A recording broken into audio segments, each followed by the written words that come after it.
logging on now, yes, and we'll get started. So welcome everyone. This is our second webinar in our Future You series, and today we'll be hearing from Grad Consult founder Rebecca Fielding as she explains all things growth mindset. Rebecca, over to you. Fantastic. Thank you very much, Ellie, and thank you everybody for joining me today. As Ellie says, my name is Rebecca Fielding. I'm the founder and managing director of Grad Consult, a business I founded 9 years ago. I'm also an fellow of the Institute of Student Employers, and have spent the last 20 years of my career working in and around the world of early careers and future talent, so things like placements, internships and graduates, and indeed more recently working with universities, so in and around that space really for the last 20 years. But today I want to speak to you about growth mindset. It's a huge topic and a really interesting one. I can't cover it all, but what I want to do is to give you an introduction to the topic and allow you then to follow your curiosity and find out more. So I'll be talking to you about 20 minutes, and then I'm going to leave 10 minutes at the end of the session for Q&A. You'll see in the Zoom chat there's a Q&A box. Please do pop any questions you have for me in there. I'll be addressing them in the last 10 minutes of the session. So what are we going to cover off today? We're going to talk all about growth mindset, what it's all about and why it's important to employers and to you in terms of your personal development, growth and career. But I want to start with an experiment. I've checked this with prospects and the Future You team. They've said it should be fine in terms of GDPR and compliance. And what I'm looking for in this experiment is a volunteer. So we have 730 people registered and we've got several hundred watching today. I'm looking for a brave volunteer who can put their name forward. The first person, please, to put their name into the Q&A for me will be the first person that I'll be working with in this experiment. At the same time, Ellie, if you could pop up our poll for us, please.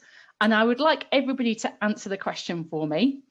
If you don't get your name, first of all, into the Q&A as our volunteer, I'd like you to answer the question. Nicole Renteria. Nicole, you are our volunteer. Thank you for putting your name first into the Q&A. I'll come back to you shortly. For everybody else, I want you to answer this question. Would you volunteer in this scenario? Yes, I'd be straight up there like a rat up a drain pipe, just like Nicole. Yes, I'll be up there. I don't know what it is, but I'll give it a go. Maybe if I knew a little bit more. Sounds a bit scary, Rebecca. GDPR protection recorded. Lots of people, a bit nervous. What is it? What are you going to ask me to do? Oh, no, thank you. Never in month Sundays. Not in front of all these people, not knowing what it is. No chance at all. What would be your response? Yes, I'd be straight up. Maybe if I knew a bit more. Or no, thank you. Ellie's going to very soon show us the responses to our poll. How many people have we got responded, Ellie, and what's the response to our poll? There we go, fantastic. So 12% said yes, I'd be straight up. Nicole was just quicker on the keyboard than me. Maybe if I knew a bit more, 60%, so most people there in the middle, and about 30% say no thank you, I'll let somebody else take that risk. Not an unusual spread of results. Thank you very much for responding to the poll for us. That's really helpful. And for me, that little experiment gives us a beginning of an insight into mindset. So Nicole, what have you volunteered to do? Well, in this instance, the experiment's very simple. All you needed to do was put yourself forward and put your name into the Q&A box. And Nicole, if you can stay on at the end of this session, I'm going to give you a management book of your choice to be able to thank you for volunteering. So congratulations and well done. Now, the question is, if I ran that experiment again, how many of that 90% of people who said, no, thank you very much would say, oh, well, if it's that easy, I'll put my name forward. I can write my name quickly. That's no problem at all. And that's the key. The key is opportunities often look more scary than you think they're going to be and more difficult than you think you're going to be. It's about stepping into the unknown and having a go and putting yourself forward and being brave. It's this, if you like, this experiment is our first opportunity to give you an insight into your mindset. So why didn't you volunteer, or why wouldn't you volunteer? There's typically three kind of main things about why people don't volunteer for this kind of experiment. The first is fear of the unknown. fear of being embarrassed, fear of not being able to do things, or you know, making a mistake in front of other people. Second is obstacles. Nicole got there quicker than me. I wasn't sat by my keypad, or I couldn't get to the screen quick enough, or my Y letter isn't working at the moment. I couldn't find the Q&A, whatever it is. Obstacles got in my way. And the third is simply motivation. Meh, somebody else will do it. I've got other things that I'm doing at the moment, or I'm eating my sandwich. Fear, obstacles, and motivation are frequently the things that hold us back from any opportunities in life. And in work and in your career, you're going to be presented with opportunities all of the time that might look a little bit scary, that might look a little bit complicated, that might look a little bit challenging. And you're going to have these in your student life as well. And often the fear of things and the obstacles we place in our own place are actually much bigger than the reality of the thing itself. And we can find ourselves looking at others and thinking after the event, I wish I'd done that. If I'd known it was that easy, I'd have gone for it. This is our first real introduction to self-talk and mindset. And it's just a little experiment to bring to life. Have a reflect and think about what it was that prevented you from volunteering, and indeed how that might play out in terms of putting yourself forward for other things and other opportunities in life. This plays out because the way that we talk to ourselves, the things that we say, fundamentally affect our beliefs and our emotions. And the things that we believe about ourselves, the things that we tell ourselves, affect how we respond to any particular scenario.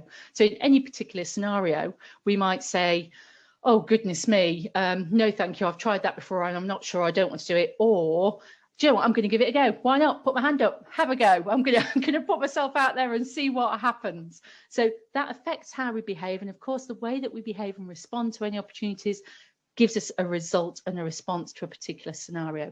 And what's interesting about the way that our mind works from a behavioral science perspective is that the more that we do these things, the more they reinforce our beliefs often about ourselves or about the world around us. And this is what mindset is all about. So let's specifically look at growth mindset and the concept of mindset, because there's all kinds of interesting work around this field. Agile mindset, abundancy mindset, as well as growth mindset. I'm going to talk to you about growth mindset, but go and find out more. There's so much you can learn about yourself and about how to use this in your world of work and your personal growth and development. What is mindset as defined by Carol Dweck? She's a professor from Stanford. She's the leading academic in this field of work. And growth mindset, like many other fabulous management and leadership theories, started in education. She was looking at how mindset and attitude impacts on, for example, maths achievement. Those people who have a growth mindset significantly outperforming those with a fixed mindset. She talks about this as a combination of things like your non-cognitive skills, your behaviors and strengths, and your attitudes and traits toward life. So all these things that are affecting your mindset and attitude towards opportunities and towards learning and towards your own set of self-beliefs about yourself as well. Fantastic TED Talk by Carol Dweck, by the way, if you want to find out more after today. She talks about it and phrased it and couched it in the terms of either a fixed mindset or a growth mindset. And those people with a fixed mindset have a much stronger set of beliefs about, for example, failure and achievement, whereas those with more of a growth mindset were much more open to hard work, effort, looking at potential rather than things being fixed. So the way that I perform is based on whether or not I'm good at something or not versus I can learn something.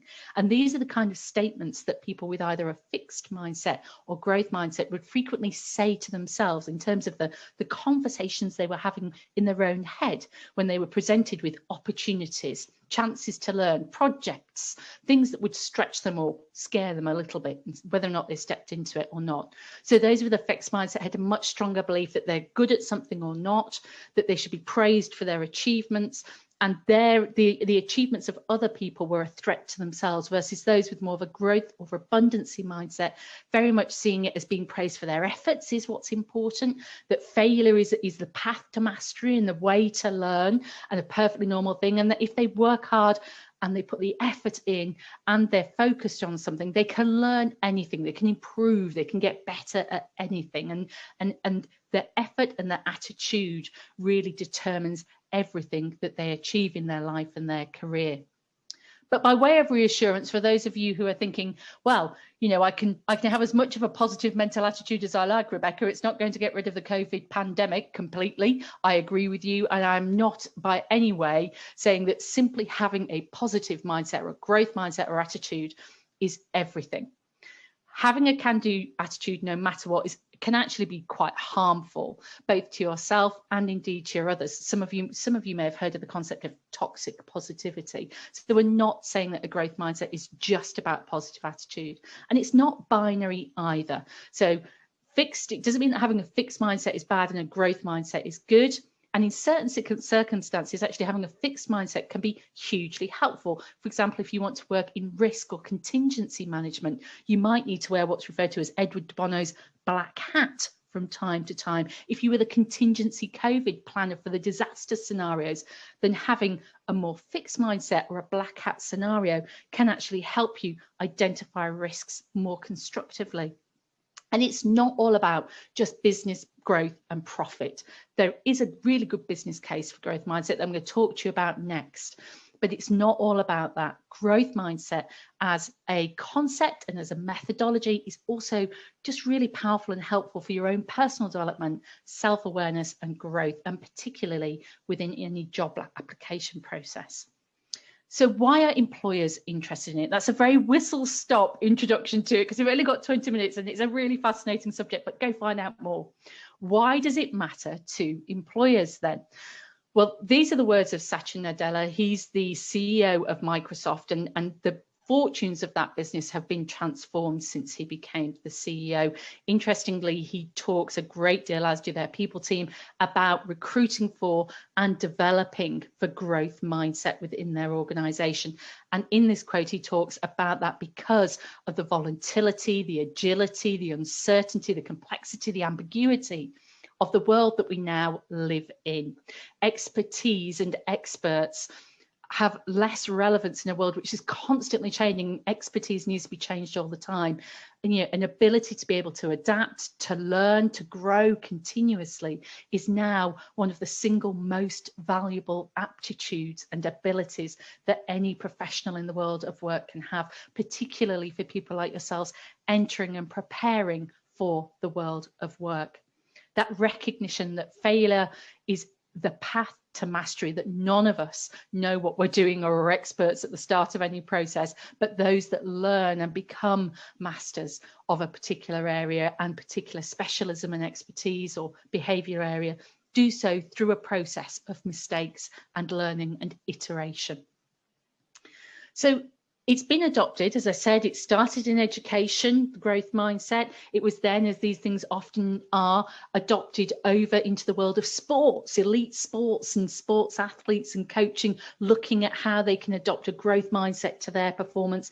And then it's come over into the world of business. And we heard there about Microsoft. A lot of tech businesses have adopted this particular area. And we see, in that area of innovation and people, a lot of these areas of work tend to follow and flow out of there at the moment. Delaney did a study back in 2014 that looked at the impact of growth mindset commercially within organizations, and they found these stunningly different set of results for organizations that had a higher abundancy of a fixed mindset employee base and those that had a higher abundancy of a growth mindset employee base. So you can see the commercial impact of an employee base who have a higher growth mindset is significant, more innovative, more trusting, more risk tolerant and willing to take failures, to trust each other and support each other, to be able to innovate, move more quickly, and generally create an environment where people feel that they're able to bring more of their talent and their best to an organization. So employers are interested in people who have more growth mindset traits, yes, for the commercial reasons, but also for those reasons Satya Nadella talked about in terms of responding to the environment that we all now work in. So that's why employers are interested in it. Lots of employers we work with on their graduate development programs, intern and placement development programs, are now not just looking at growth mindset in the recruitment process, but also in the development programs that they're running. So looking at how people respond to failure within a recruitment scenario, looking at how people respond in exercises in terms of their bounce back ability, their ability to pivot and change and think differently, but also their response to failure by asking things like interview questions. Get this one: what is your most spectacular failure? Ugh, awful question, isn't it? The more you think about it, the more you think, I really don't want to be asked that question in an interview. That's horrifying, because it's got to be spectacular and a failure, and I don't know what to do. But it's a fantastic insight to somebody's mindset. So that's the reason why you're being asked these kind of questions and why it's important to employers. So what can you actually do with it? I wanted you to walk away today with some thoughts about what you can actually do now, knowing a bit more about mindset, where you can change your mindset.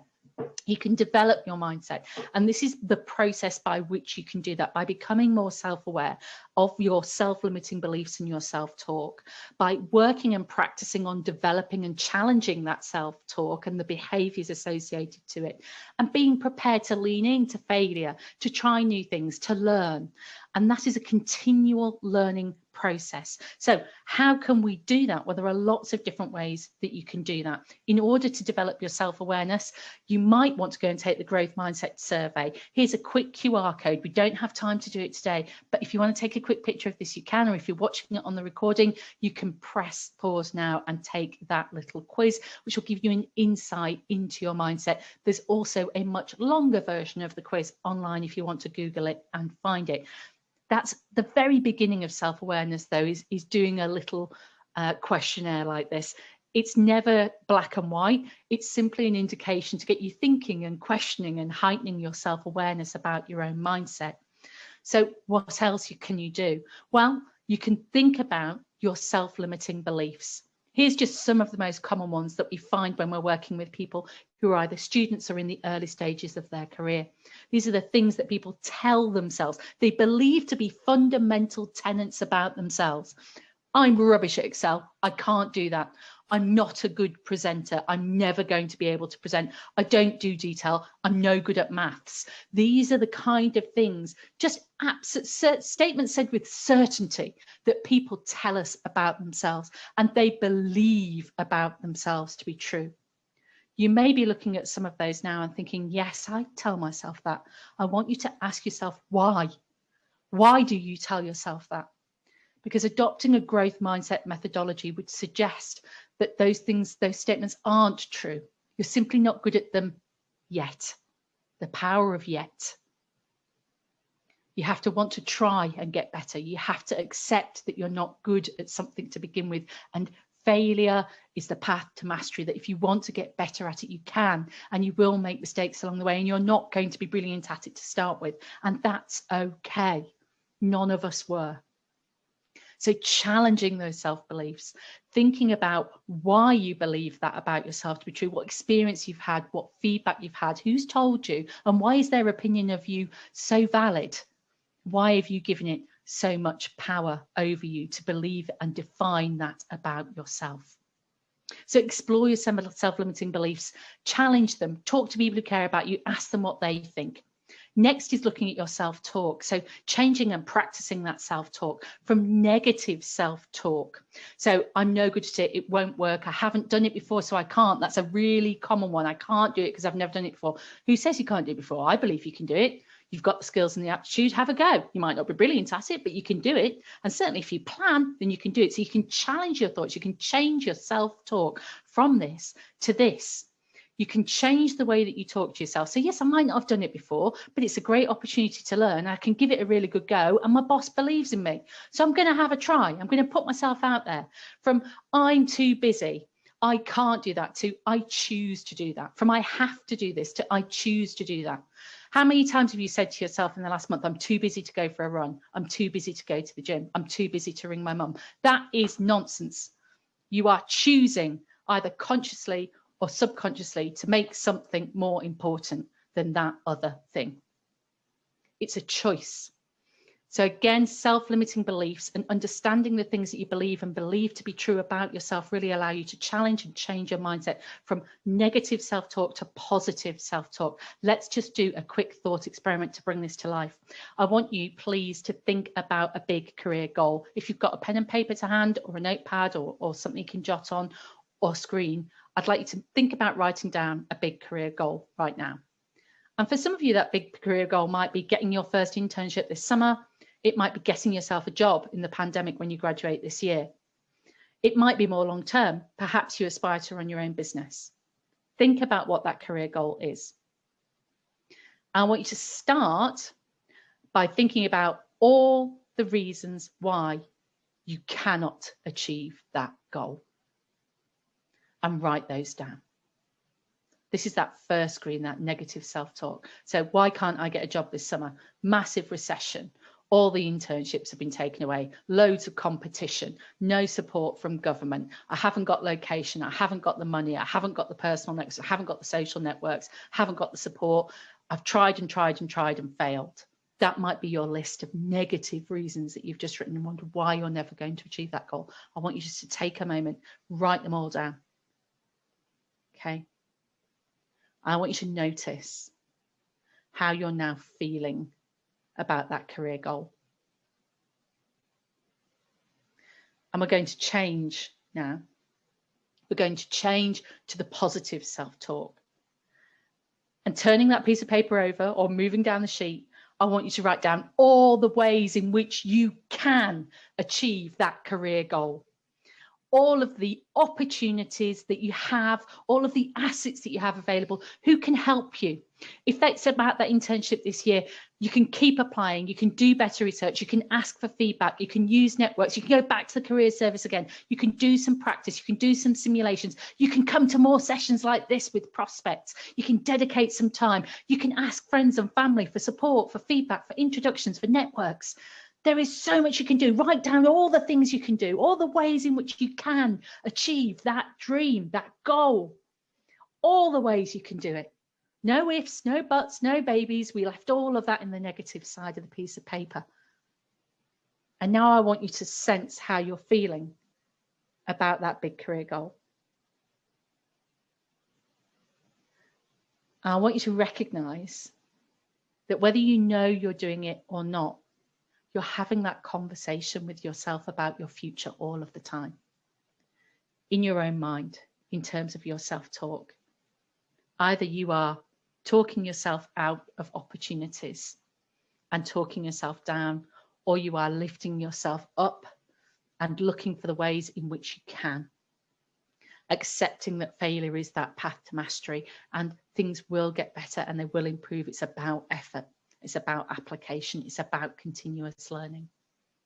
Becoming more aware of your self-talk and the impact it has upon us, how we feel about things, and ultimately those results and the outcome that we get make all the difference.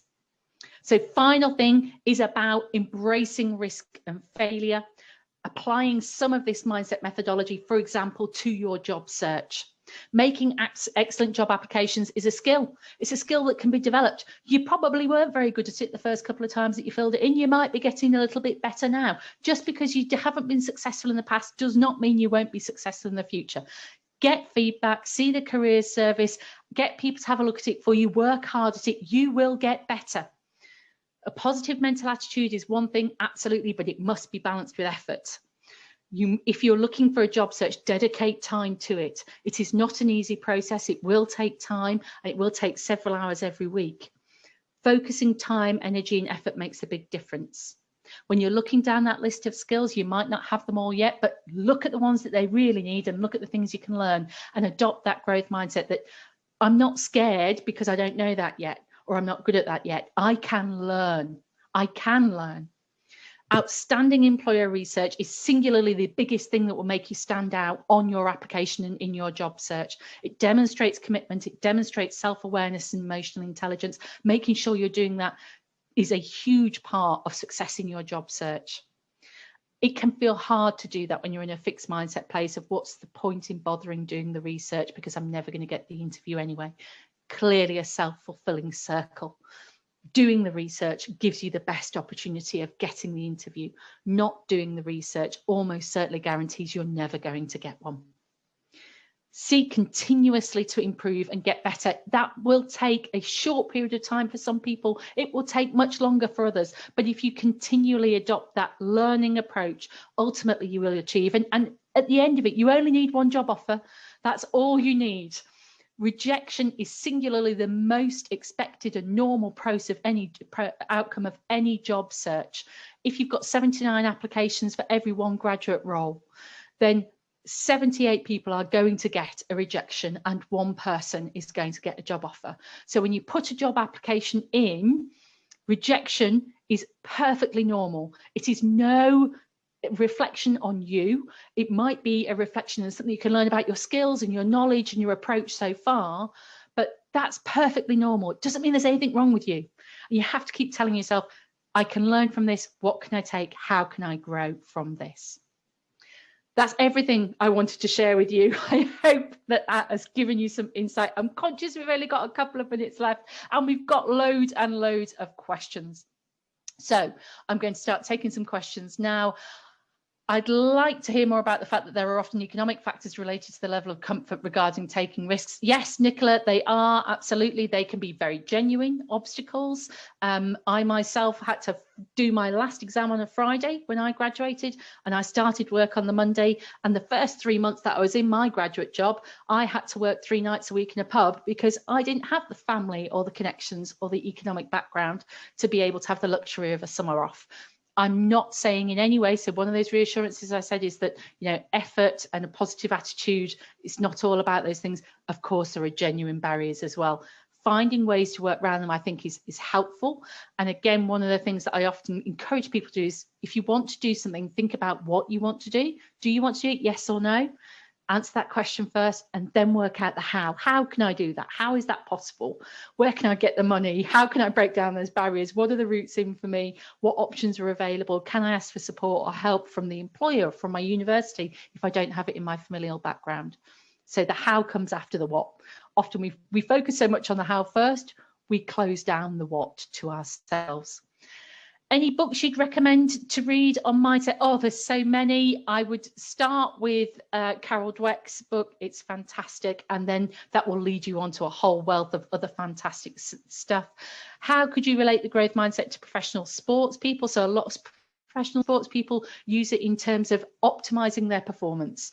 So if they have a bad round or a bad match or a bad point, I have to put that behind me and think about what I can learn from it, and I can improve and get better. So the kind of marginal gains theory of continuous learning and adopting that. What keywords should we look out for in job descriptions to see which organizations are operating with a growth mindset? Many of them will say we're looking for growth mindset. So that's a good one to look for. But I would also look for things like agility, abundancy, and strengths is also a good one to have a look at as well. So strengths-based psychology and strengths-based recruitment, very closely related in many ways to growth mindset. How do I maintain my self-belief throughout my daily life? Even when I get knocked down or other people's words and actions affect me, I often take other people's energies, words, or actions to heart and take them so personally. How do I remain strong in my self-belief? That is a very complex and difficult question, Shalani. One of the things that I would encourage you to do is to calibrate things that you think and feel and hear from other people, using people that love and care for you to test that. Say, you know, this is the conversation I had today. This is how I felt about it. What do you think? This resonated for me or it didn't. What's your perspective? What do you feel? I think that is the kind of conversation which is really helpful to just help you calibrate whether or not you've got things in perspective, or our biggest fear for all of us is that we're just blowing things out of proportion or being a bit neurotic or beating ourselves up. I'd encourage you to use those people that love you and that you trust to help you make sense of and keep your self-belief on track, but also moderate that with opportunities to learn. We've got so many more questions, but we're out of time. It's 1:30 and on the hour. I'm conscious many of you will have jobs, commitments, families, and work that you need to get back to, as well as lectures. I thank you all very much for joining me today. I encourage you to follow your curiosity and step into growth mindset. to help you with your ongoing learning and development. I wish you all the very best for your continued success and career. Thank you so much, Rebecca. That was brilliant. On behalf of Prospects, it was really lovely to hear you speak.